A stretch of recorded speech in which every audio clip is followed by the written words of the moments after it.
What's up, everybody? Derek Anderson, the DA. All right, check it out, man. I love this story right here. This story is really, really good, and I'm glad Ernie Hudson put this out there in the atmosphere because if you guys don't know, there's a big victimhood culture running through the country right now, running through society, really everywhere, all right? Not just this country, but other countries, all right? A lot of victims out there crying, complaining, bitching and moaning because they didn't get something that they wanted, and now they want to point the finger at something that has nothing to do with it. Oh, it must be because I'm black, or it must be because I'm a quote unquote underrepresented group, oh, it's my gender, it's sexism. They always want to put the blame on something else instead of saying, yo, I got to grind it out. I got to work harder. I got to raise my game to the next level. Okay. I got to take my game to the next level until I am where I want to be. That's the way we used to do things in this country, okay? We used to just grind it out, say, yo, put all the nonsense to the side. Nah, I'm not going to sit up here and blame racism. I'm not going to blame sexism or homophobia. It's always some esterphobe coming into the thing, No, I'm going to actually work my tail to the bone.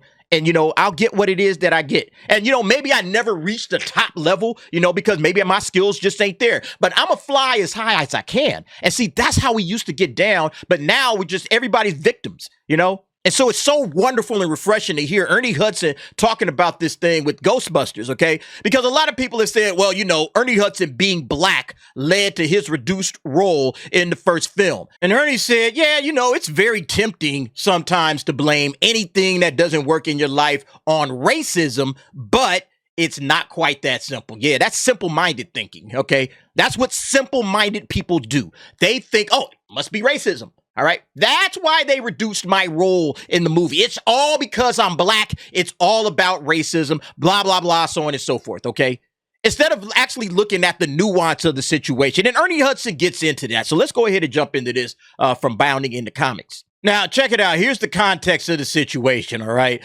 Originally, as confirmed by Ghostbusters co-creator Dan Aykroyd, the role of Winston Zeddemore was originally intended to go to comedian Eddie Murphy. Stop right there. I don't even need to hear any more, all right?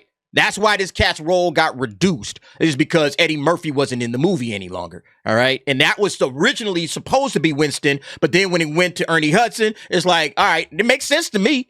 Hey, we didn't get Eddie Murphy for this movie. All right. It says here, thanks to the scheduling conflicts, with Beverly Hills Cop, he had to decline the offer. It went to Hudson. And it's like, okay, well, since we ain't got Eddie, let's kind of beef up some of these other roles. It makes all the sense in the world to me when you say something like that. All right. It's like, yo, Eddie Murphy, like one of the biggest stars in Hollywood at that time. He'd already done 48 Hours. I think Trading Places came out the year before this. Eddie Murphy Delirious, came out the year before this. I mean, Eddie Murphy Saturday Night Live, his star was skyrocketing at this point. Anything that Eddie Murphy was going to be in turned to gold, like Beverly Hills Cop did that same year. Turned to absolute gold, made his, star go even higher. So you sit back and think like, yeah, somebody else is coming in to take Eddie Murphy's place. I don't even need to think about racism. It makes no sense to even come to that conclusion. Like Eddie was supposed to be in this role. And so if they give it to another black guy, how does racism have anything to do with this conversation? All right. It was originally supposed to be a black guy. They replaced him with another black guy, but they reduced the black guy's role. So how does that have anything to do with racism? You see how these idiots don't really think these things through?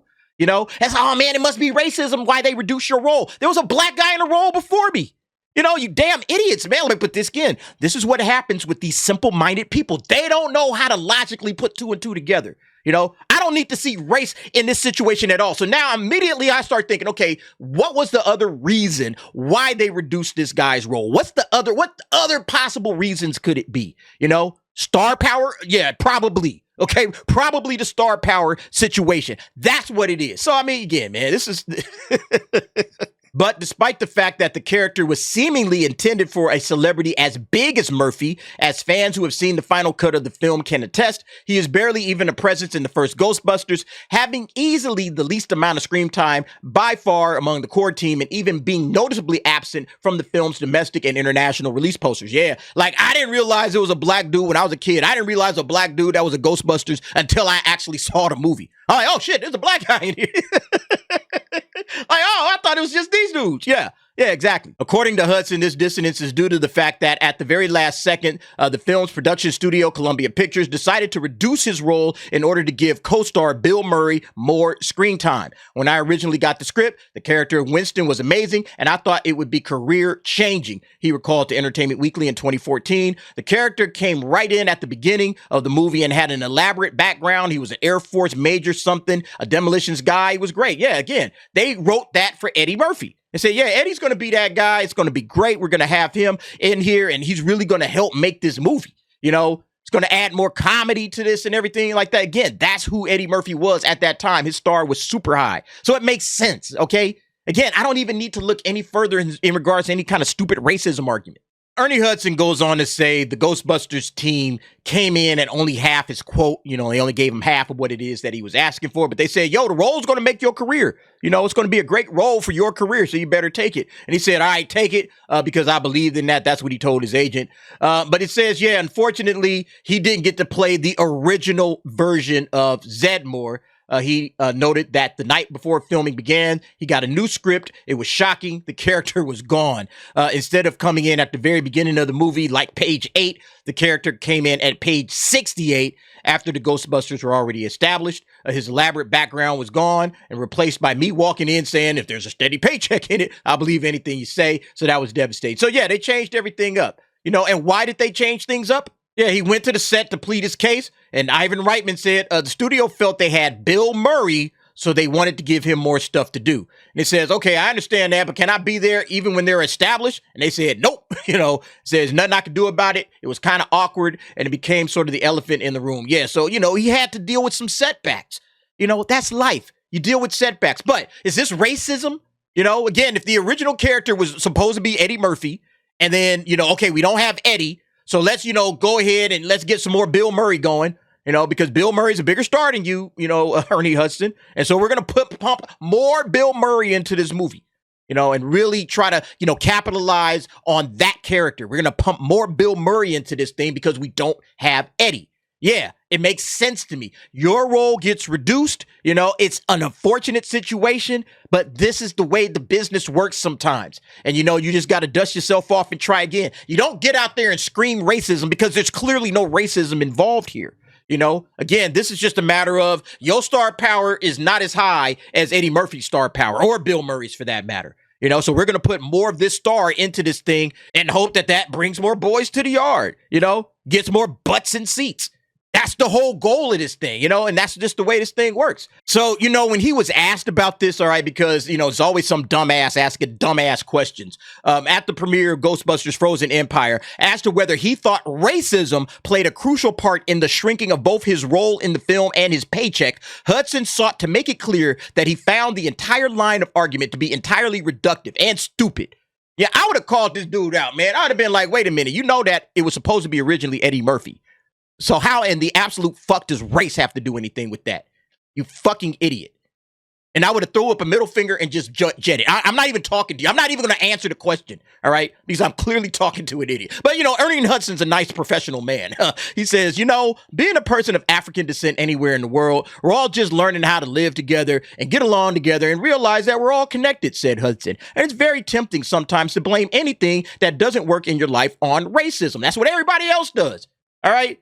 It's tempting to do it because people do it and somehow the dumb shit works. Like, can you imagine just for a second somebody actually trying to make this dumb, stupid ass argument? All right. Somebody actually thinking, oh, yeah, race played a factor in replacing Eddie Murphy and then your role and salary getting reduced. You sound like conspiracy theory, brother. All right. Yo, man, you know what happened, bro. You know what happened, man. This is how they do the black man, bro. This is how they treat the black man. They always dogging the brothers out. It's like, you know, Eddie Murphy's black, right? Yeah, I understand that, man, but Eddie one of them, man. Nah, don't, Eddie ain't really black, man. He one of them. That's how you sound. You sound like a fucking idiot. That's why I would have just walked my ass up out of there. Like, all right, man, all right, peace. I'm tired of talking to you, okay? Using racism. This is, again, but this is leftist media. This is exactly the way these assholes think, too. They think like conspiracy brother from Undercover Brother, man. They think like that dude. You know, it's too funny. He says, yeah, we can say it's a racial thing, but I think if Eddie Murphy had played the role I played, he would have been paid very well, he further argued. I think studios are in the business of making money, and they pay what they feel they have to. This is the most important part, okay? They pay what they feel they have to, okay? The most important part of this thing, and that's how society works, okay? Because when it comes to Hollywood or anything else, the question is, how replaceable are you? Can I replace your skills easily, or is it going to be a lot harder? That's what's going to determine how much money you make in any job, all right? You know, how big is your star power, Ernie Hudson? Do you have the star power of a Eddie Murphy? You know, how many butts are you going to put in seats as compared to Eddie Murphy? You know, or can I just get away with, you know, hey, let's rewrite the role and throw some random actor in this place? Or do I need a big star to take over? Do I need to go and find another Eddie Murphy?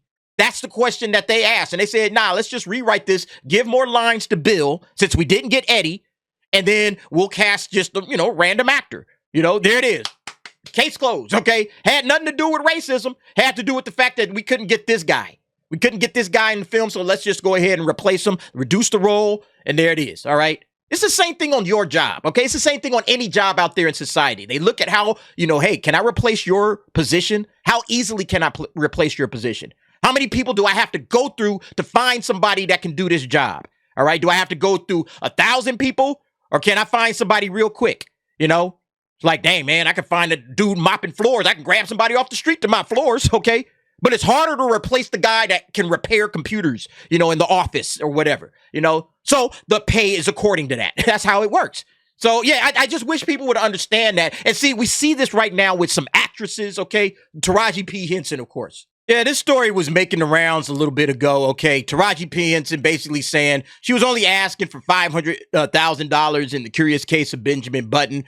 People are doing comparisons between her salary and Brad Pitt's salary. I think Brad made like $10 million. Let me get to this part. And she says, I was just asking for $500,000. That's all. That's it. When I was doing Benjamin Button, I wasn't worth $1 million yet. My audience was still getting to know me. We thought we were asking for what was fair for me at the time, and they wanted to give me $100,000. Does that make sense? I'm number 3 on the call sheet. Does that make sense to you? All I was asking for was $500,000. That's all we were asking for. And see, the thing about it is she's just coming up with a number and just saying, well, you know, I'm 3rd on the call sheet. Give me $500,000. That's what I should get. You know, when they're looking at it like, how easily can we replace you? You know, can we bring in another actress that, you know, can fit the part, and we can give them $100,000 for this, you know? And yeah, she negotiated apparently up to $150,000. That's what she negotiated. But I mean, yeah, they said we're going to, like Ernie Hudson say, we're going to get away with paying you the least amount of money that we can pay you. So if you were coming in banging the line saying $500K, that's what I want, and they said 150 and that's our final offer, then they obviously believe they can get another you in a minute, to quote Beyonce, okay? They can get another you in a minute. In fact, they'll be around the corner in a minute. So you want to sign this deal or what? You know, that's the way business works.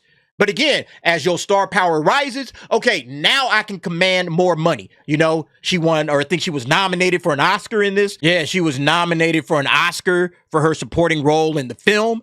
And it's like, yo, okay, you took this deal. You were able to elevate your star, get out there at the Oscars, get an award, or get, you know, nominated for an award. Seems like it all worked out. Again, sometimes you got to crawl before you walk. And yeah, you might think, hey, man, 500,000, I'm not even asking for $1 million. But they're like, yo, we can get another person to play, this character, okay? We can get somebody else to play the character. We don't need you in this movie, okay? Yeah, you want to do it? Great. Here's your $150K, and that's that. And see, that's what people don't understand, but then they want to cry racism, sexism, on and on and on. But if she walked away from this and then another actress came in and they said, oh, I'll take that $150K. Yeah, no problem. In fact, give me the $100K. I just want to be in the movie. Guess what would have happened? All right, she would have been crying sexism or racism or something else, even if another black woman took this spot. And see, that's the issue with this stuff. You know, they don't think these things through. Again, this is just not the way society works. Sometimes you got to crawl before you walk. And, you know, even what you think is crawling, yo, you got to slow that down. You know, I'm only asking for $500K. Well, you know, $150K is where we at with it. You know, maybe she could have negotiated up a little bit higher, but maybe not. You know, at some point in time, she said, yo, I better take this $150 and get in this movie and get this work. And then again, she's been able to build from that. And so that's how I look at things, and stop, crying racism, sexism, or some other ism every time you don't get your way, So shout out to Ernie Hudson for being a grown man and saying what grown men all know across the world. This is how the work is done, okay? Get in there, get to work, and just keep working and grinding and climb your way to the top. Anyway, folks, you guys let me know what you think about this situation. Again, no pay disparities based on racism in that Ghostbusters movie. Okay, it was a dumb question to begin with, and I'm glad he answered it the way he answered it. I would have gave it a little more salt, in my opinion. You guys let me know what you think. Jump down in the comments. Give me your thoughts and opinions on that. And thanks for watching. See you next time.